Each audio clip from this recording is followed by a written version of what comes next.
Education explore में आज हम पढ़ेंगे एसएसटी का class 7 NCERT chapter 10 the constitution of India.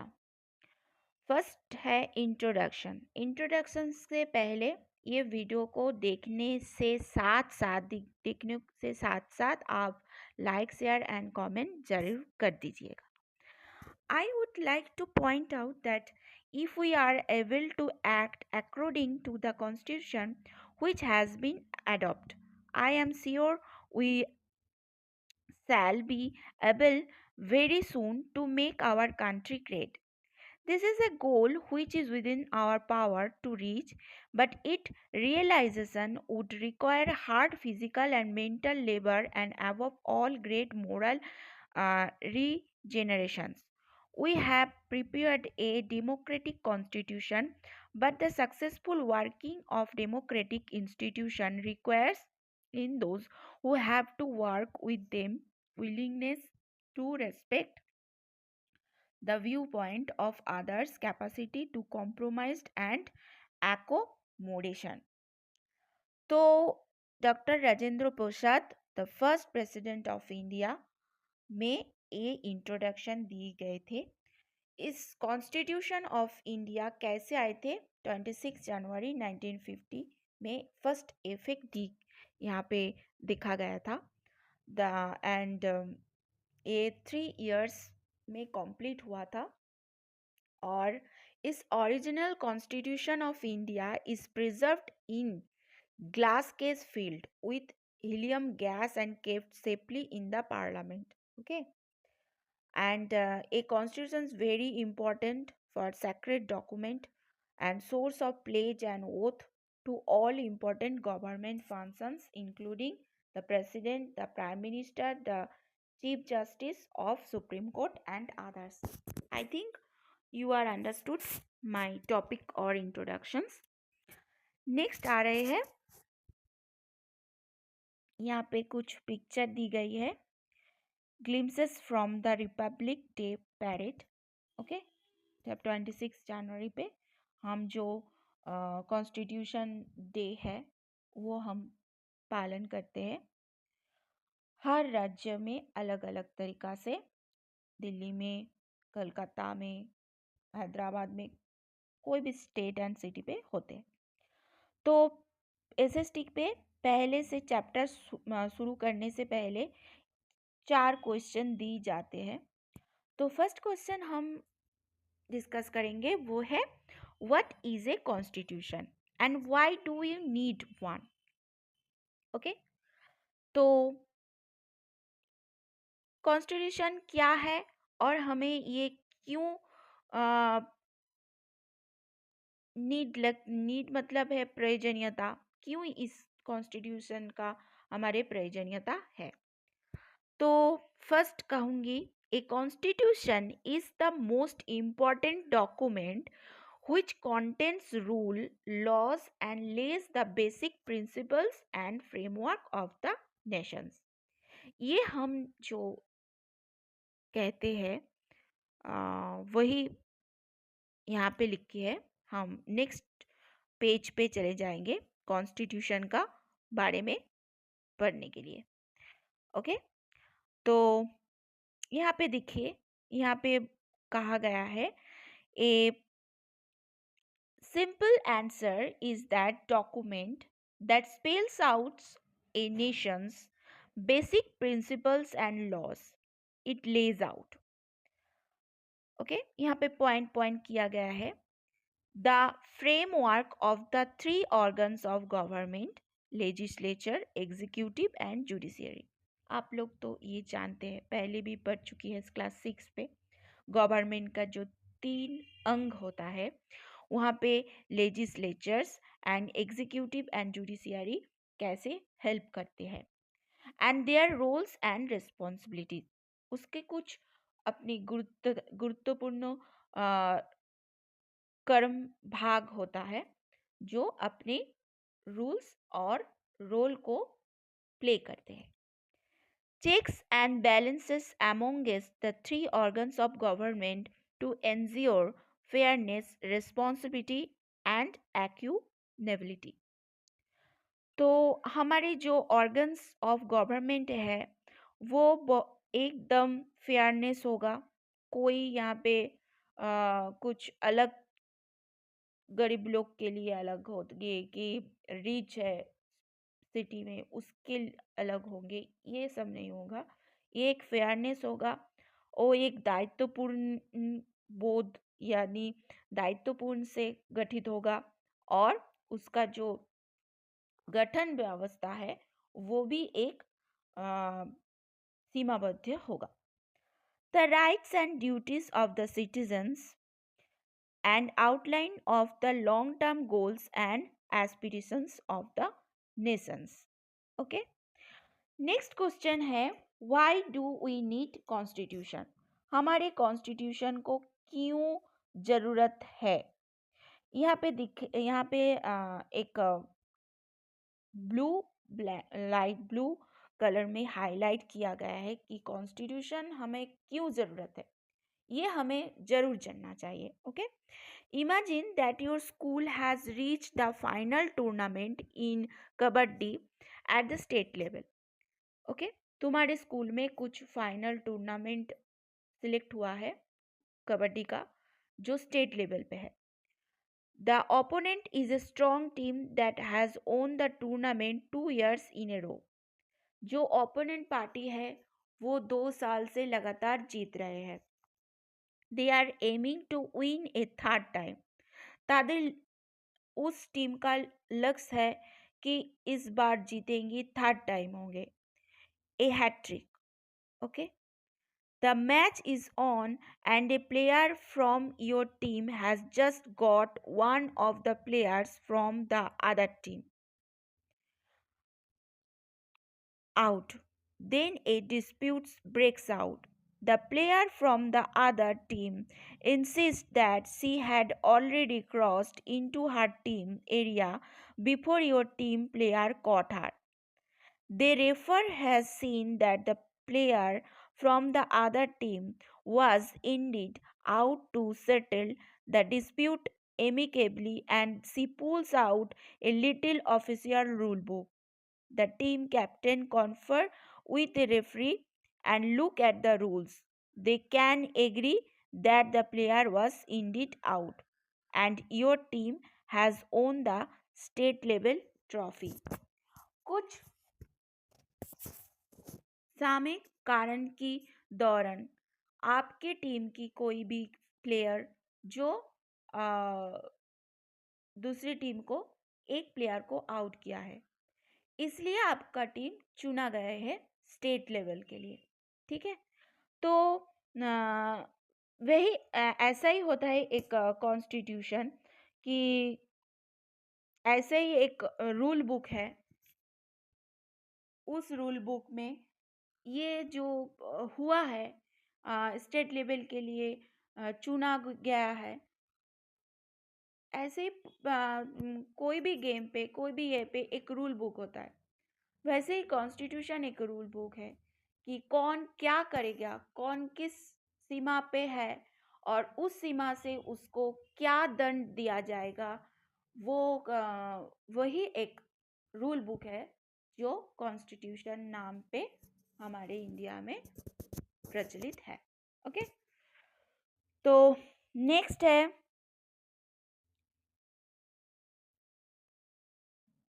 तो what could be rule book for a country, ये पहले हुआ है। And then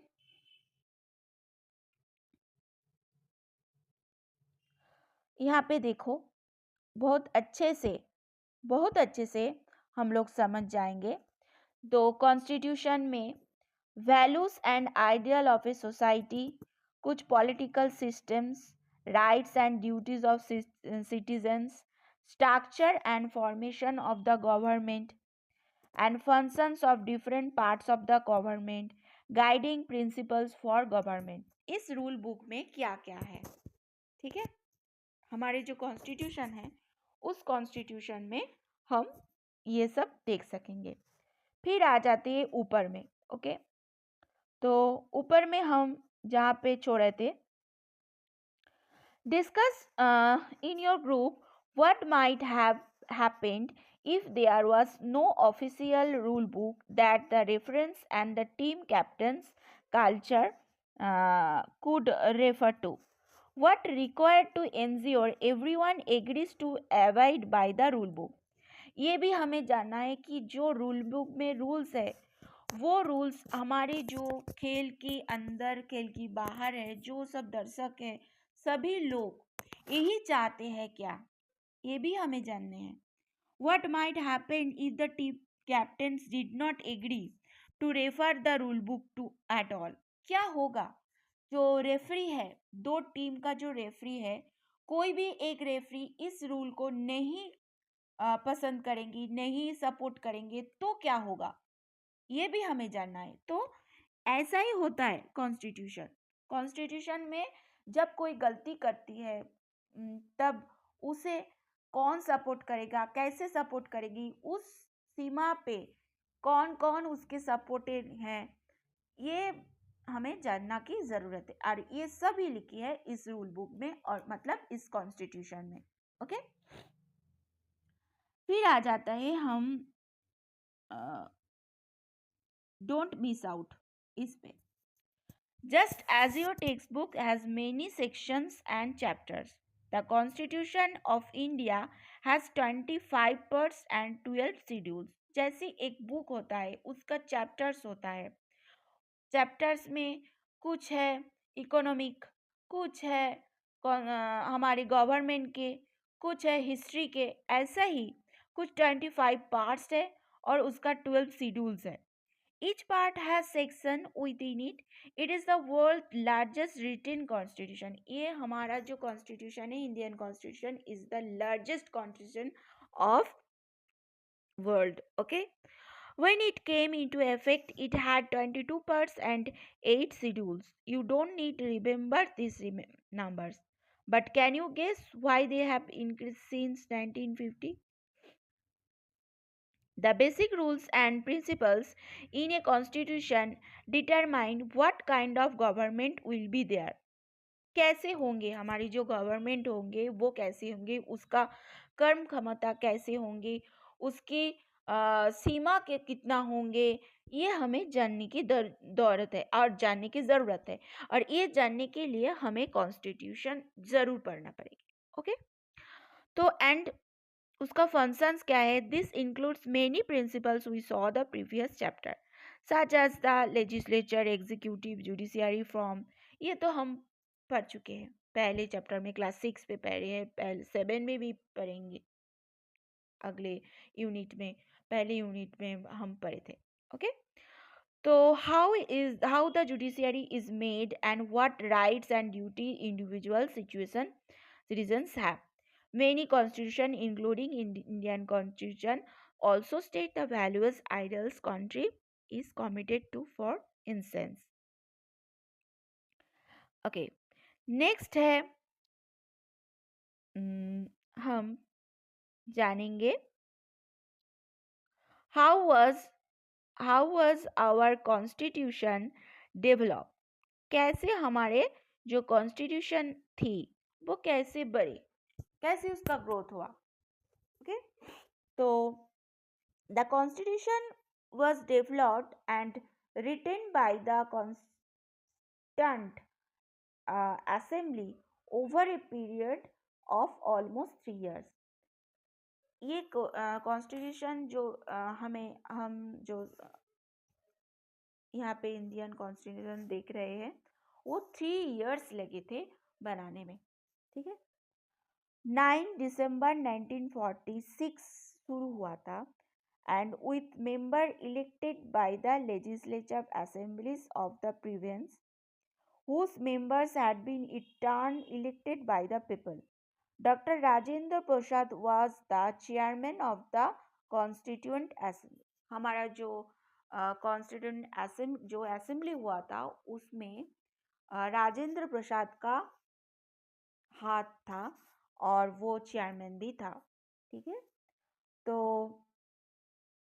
the initial text of the constitution was prepared by drafting committee chaired by Dr. B.R. Ambedkar and eminent social reformer and the first law and justice minister of independent India. देखो ये picture हम देखेंगे। ये picture है B are Ambedkar जो middle में बैठे हैं and with a few others member of drafting committee जो यहाँ पे कॉन्स्टिट्यूशन लिखने में सहायता किया था। नेक्स्ट आते हैं हम what shaped and influence the Indian constitution. While the constitution was developed by Constituent Assembly, it had many influence. The experience, ideas and ideals of Indian freedom movement were a significant influence. India's civilization, heritage and culture also played a key role. Useful learning for constitutions of other countries were also considered. हमारे जो influencer कैसे इस constitution को देखा था, तो उसका experience से ये इंडियन फ्रीडम मूवमेंट में एक सिग्निफिकेंट रोल निभाया था। एंड हमारे जो इंडियन सिविलाइजेशन थे, जो हेरिटेज एंड कल्चर थे, उसके भी बहुत बड़ा रोल निभाया था हमारा ये कॉन्स्टिट्यूशन। नेक्स्ट आ रहा है influence of the Indian freedom movement. Many key ideas and value the Indian freedom struggles were enriched in the constitution. The constitution was the cornerstones for an independent India. A number of leaders of India's freedom movement were members of the Constituent Assembly and therefore carried their experience and ideas from the freedom struggle to the Constitution. Some of these values and ideals are equality of all, justice for all, freedom, fraternity, preservation India's culture, heritage, and idea using the constitution as a tool for the means of achieving these values and ideals. The experience and learnings from the freedom struggle also provided answer to many of the how and what questions. Okay? इस assembly जब गठित हुआ था तब Indian freedom movement हो रहा था। तब इस कॉन्स्टिट्यूशन में इसका क्या भूमिका था ये हम जान चुके हैं। ओके, एंड देखिए working of the constituent assembly, जो असेंबली बार बार हो रहा है और कॉन्स्टिट्यूशन के बारे में गंभीर आलोचना यहाँ पे हो रहा है। ओके, नेक्स्ट हम पहले चले जाते हैं एकदम फास्ट पेज पे। हमारा क्वेश्चन कितना हुआ था ये हमें जानने के लिए। ओके, तो एकदम फास्ट में हम जाएंगे। ओके, व्हाट इज कॉन्स्टिट्यूशन ये हम आलोचित किया गया है। Why do you need one ये भी किया है। How was the Indian constitution prepared ये भी किया गया है। And freedom struggle, civilisation, heritage and influence कैसे हुआ है ये भी हुआ है। अब हम पढ़ेंगे what are the key features of the constitution of India, why is it still relevant even enough it was written more than 70 years ago। ये हम आलोचित करेंगे अभी।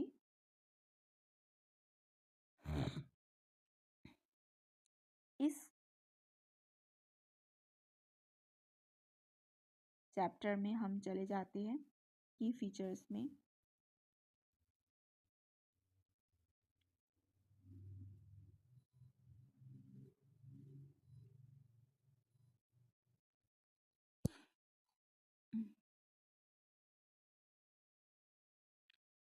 ओके, हम चले आए हैं key features of the constitution of India as a question number 4। जो question number 4 है लास्ट क्वेश्चन, तो उसकी दौरान हम जानेंगे। तो there are three organs of government: legislature, executive and judiciary, and the separation of power is essential to their effective working. हमारे जो लेजिस्लेचर, एग्जीक्यूटिव एंड जुडिशियर है, ये सेपरेशन होता था और इसकी अलग अलग कर्म का क्षमता भी और इसका सीमा भी, इसका फंक्शन भी अलग अलग होता है। ओके, यही है separation of power. The legislature makes the law. Legislature क्या करते हैं? लॉ मेक्स करता है, आइन बनाते हैं। The law implement by the executive which is in head by the prime minister. हमारे प्राइम मिनिस्टर की संपर्क से हमारी जो लॉ इम्प्लीमेंट होती है वो एग्जीक्यूटिव करते हैं, प्राइम मिनिस्टर। ओके, नेक्स्ट है the judiciary ensures that all laws made are in accordance with the constitution. सभी आइन हमारे कॉन्स्टिट्यूशन में है। It also decide whether a law has been broken and was punishment is necessary. ये constitution ही निर्धारित करते हैं कि कहाँ पे आइन तोड़ेंगे और कहाँ पे आइन गठित होंगे, प्रयोजनीयता, ये भी कॉन्स्टिट्यूशन ही ठीक करते हैं। Okay, we have a 3-tier system of government. हमारे 3 टाइप्स ऑफ गवर्नमेंट की सिस्टम है। एक है सेंट्रल, केंद्रीय, एक है स्टेट जो राज्य, और लोकल मतलब हमारे जो राज्य के अंतर्गत जो लोकल होता है उसको कहते हैं, जैसे panchayat. Some functions and responsibility reserved for the central government and others assigned the state. कुछ होता है सेंट्रल गवर्नमेंट के अंदर और कुछ होता है स्टेट गवर्नमेंट के अंदर function. And the constitution address the points comprehensively. It clearly defines the role, functions, responsibility and accountability measures for the each organ of government. The electoral system has been laid down to ensure that every eligible citizen of the country is enabled to vote. Other core aspects of the constitution are the fundamental duties, fundamental rights, and directive principles of state policy. The infographic, the directive principles of state policy, DPSP as they are popularly called, represent the essence of the social and economic visions that farmers and constitution had for India. The examples were we present in the infographic illustrates the principles they wanted government to follow. ओके, जो हमारे directive principles and state policy के certain direction given करते हैं, वो principles the government make policy, government ही उस policy को बनाते हैं। उसका बेनिफिट भी देखते हैं, उसका कॉमन पीपल में क्या अनुभूत होगी वो भी देखते हैं। ओके,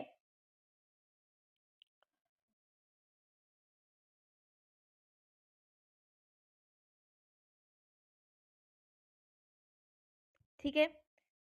ओके, अभी हमारा जो चैप्टर पहले जो 4 क्वेश्चन था वो हम अभी अ, आलोचन सॉरी आलोचित किया गया है, मतलब एक्सप्लेन किया गया है 4 क्वेश्चंस, एंड ये पार्ट 1 का है।